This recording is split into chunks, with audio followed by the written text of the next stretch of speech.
दादा भगवान प्ररूपित पुस्तक आप्तवाणी श्रेणी 14 भाग 1 खंड 1 विभाव विशेष भाव व्यतिरेक गुण। चैप्टर 1 विभाव की वैज्ञानिक समझ। विश्व की उत्पत्ति का मूल कारण। परमात्मा को विश्व की उत्पत्ति का मूल कारण भी कहते हैं ना? परमात्मा को मूल कारण कहते हैं। मूल कारण तो है ही ना, लेकिन मूल कारण संयोगी संबंधों की वजह से है, स्वतंत्र संबंध से नहीं। वह समझाइए। भगवान स्वतंत्र कारण नहीं है। कहना हो तो यदि खोजेंगे तो कारण मिलेगा तो सही, लेकिन उसमें वे खुद स्वतंत्र कारण नहीं बने हैं। अब यदि वे स्वतंत्र कारण होते तो मूल कारण कहलाते, और यदि किसी के दबाव से बने हो तो अन्य कोई कारण नहीं है, लेकिन कहना तो पड़ेगा ना। अभी कोई पूछे कि भाई इसमें इसका कोई मूल कारण है, तो वह यह है, इसलिए मूल कारण के तौर पर कारण कहना पड़ता है। जगत का मूल कारण तो वास्तव में यह भी विशेष भाव की वजह से हो गया है। आज के साइंटिस्ट यह समझ सकते हैं, दो चीजों की, जड़ और चेतन की उपस्थिति से तीसरा विशेष भाव, विशेष गुण उत्पन्न हो जाता है, इसलिए यह जगत खड़ा हो गया है। यह जगत विज्ञान से उत्पन्न हुआ है और विज्ञान ही इसका करता है। इसीलिए साइंटिफिक सर्कमस्टेंशियल एविडेंस कहता हूं, और यह देखकर कह रहा हूं। यह पुस्तक की बात नहीं है, यह गप नहीं है, बिल्कुल न्यू यानी नवीन और खुली बात है। पहला कॉज कौन सा है? सबसे बड़ा कारण कौन सा है? दो तत्व साथ में रहे ना, वही कॉज है। ये सभी तत्व साथ में रहकर परिवर्तित होते हैं, परिवर्तनशील स्वभाव वाले हैं, इसलिए वही कॉज है। इसमें अन्य कोई कॉज नहीं है। बाकी आत्मा तो वैसे का वैसा ही है, उसे कुछ भी स्पर्श नहीं कर सकता। वस्तु निर्लेप ही है, असंग ही है। सिर्फ इन दो वस्तुओं के साथ में रहने से यह व्यतिरेक गुण उत्पन्न हो गया है। वहां से फिर उसमें से कॉजेज एंड इफेक्ट चलता ही रहता है। इस जगत में 6 इटर्नल यानी शाश्वत वस्तुएं हैं, 6 तत्व हैं। वे सनातन तत्व हैं। वे सभी तत्व समसरण करते हैं। समसरण अर्थात एक तत्व दूसरे तत्व के साथ आता है। उसमें जड़ और चेतन तत्व के समीप आने से व्यतिरेक गुण यानी विशेष गुण उत्पन्न होता है। उसमें मैंपन मानता है कि मैं हूं, मैं कर रहा हूं। इस जगत में दो चीजें हैं, आप और संयोग। आत्मा बंधा हुआ नहीं है, लेकिन संयोगों से घिरा हुआ है, परंतु वे निकट संयोग है, इसलिए आपको भ्रांति हो जाती है। भ्रांति की भवाई सामीप्य भाव से। अब दादाजी, इस सामीप्य भाव को लेकर भ्रांति उत्पन्न होती है, वह ठीक से समझाइए। इस शरीर में पुद्गल यानी जो पूरण और गलन होता है, और आत्मा दोनों के एकदम नजदीक होने के कारण, अर्थात इसके दबाव को लेकर भ्रांति उत्पन्न हो जाती है कि मैं यह हूं या वह हूं।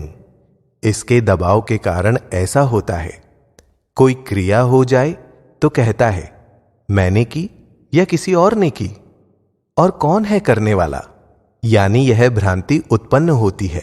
खुद ने कुछ भी नहीं किया है, आत्मा करता है ही नहीं, लेकिन उसे ऐसा लगता है कि करने वाला अन्य और कौन है, मैं ही हूं, मैंने ही किया है, वह नजदीक है ना, इसलिए उसे भ्रांति उत्पन्न हो जाती है। दूसरा कोई करने वाला है नहीं और खुद करता नहीं है, फिर भी कहता है मैंने किया, वही भ्रांति है। वह बंधन का समीकरण है। तो हम इन दोनों को अलग कर देते हैं कि यह आप नहीं हो, तो अलग हो गया। पुद्गल परमाणुओं की चंचलता है, क्या इसी वजह से आत्म तत्व को भ्रांति हो जाती होगी? नहीं, तब तो फिर यह सामने वाले का गुनाह हुआ। हम पर क्या असर हो सकता है?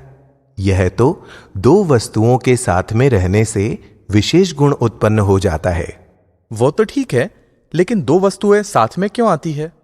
6 शाश्वत वस्तुएं पहले से ही साथ में हैं, लेकिन ये 2 वस्तुएं जड़ और चेतन ऐसी है कि विशेष गुण उत्पन्न हो जाता है। दूसरी सभी वस्तुएं साथ में हों तो विशेष गुण उत्पन्न नहीं होता। जड़ और चेतन दोनों के मिलने से प्रथम विभाव में मैं उत्पन्न होता है। सिर्फ इन्हीं में होता है? सिर्फ ये 2 ही वस्तुएं ऐसी हैं। ये इन दोनों तत्वों के मूलभूत गुण ही होंगे ना? एक दूसरे के गुणों के हिसाब से ही ऐसा होता होगा ना?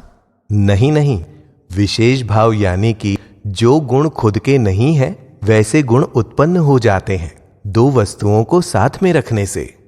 हाँ, वह ठीक है, लेकिन मूलभूत तो आत्मा में जो गुण है और पुद्गल परमाणुओं में जो गुण है उनकी वजह से दूसरा गुण उत्पन्न होता है। मूल गुण है ना उनके पास। पुद्गल परमाणुओं का गुण है सक्रियता, इसलिए यह विभाविक पुद्गल बन जाता है। और इस चेतन को खुद को कुछ भी नहीं है। यह पराई उपाधि यानी कि बाहर से आने वाला दुख परेशानी है, इसलिए ऐसा विभाव हो गया है। आत्मा की इच्छा पूर्वक नहीं है। 2 वस्तुएं साथ में रखी हों तो दोनों में विशेष भाव उत्पन्न होते हैं। फिर यदि दोनों वस्तुएं असर वाली हों तो पकड़ लेती है और असर रहित हों तो नहीं पकड़ती। लेकिन विशेष भाव तो उत्पन्न होता ही है और इनमें यानी पुद्गल परमाणुओं में सक्रियता है, इसलिए तुरंत ही पकड़ लेते हैं। पुद्गल पकड़ लेता है, इसलिए ऐसा दिखाई देता है कि यह तूफान पुद्गल का है। पुद्गल की गलती दिखाई देती है, लेकिन सिर्फ पुद्गल का ही गुनाह नहीं है। ये दोनों साथ में है तभी ऐसा है। यदि ये दोनों अलग हो जाएं तो वहां पर असर रहेगा ही नहीं। विभाव तो स्वभाव से अलग चीज है ना? नहीं, विभाव तो जड़ और चेतन तत्व के पास पास आने से जो तीसरा विशेष परिणाम उत्पन्न होता है उसे कहा गया है। लेकिन आत्मा में विभाव नहीं है, द्रव्य दृष्टि में विभाव नहीं है, लेकिन जब वह पर्याय दृष्टि में आता है तब विभाव उत्पन्न होता है। वह बात तो सही है ना? विभाव के बिना तो पर्याय दृष्टि हो ही नहीं सकती। पर्याय दृष्टि बाद में होती है, विभाव होने के बाद में। अतः मूल कारण विभाव है, उसे विभाविक पर्याय कहा गया है। मूल तत्व के स्वाभाविक पर्याय तो इससे अलग ही है। पर्याय स्वाभाविक है, पर्याय दृष्टि ही रॉन्ग बिलीफ है। उस विशेष भाव को वीतरागों ने विभाव कहा है, जबकि लोग क्या समझे कि आत्मा की दृष्टि सांसारिक हो गई है। अरे भाई, यह दृष्टि नहीं बदली है, ऐसा हो ही नहीं सकता। खुद के द्रव्य, गुण व पर्याय तो शुद्ध ही हैं। जैसे भगवान महावीर के थे वैसे ही शुद्ध हैं। ज्ञानी वह सब देखने के बाद आपको ज्ञान देते हैं। आत्मा का स्वभाव है खुद का स्वभाव, अर्थात खुद के गुणधर्म, और वह खुद की बाउंड्री में ही रहता है। आत्मा गुणधर्म और बाउंड्री से बाहर जाता ही नहीं है, और वह उसका स्वभाव है। और फिर स्वभाव में रहते हुए यह विशेष भाव है। दादा, स्वभाव और विभाव दोनों विरुद्ध है? नहीं, विभाव को विशेष भाव कहा जाता है। विशेष भाव मैं के रूप में उत्पन्न हुआ।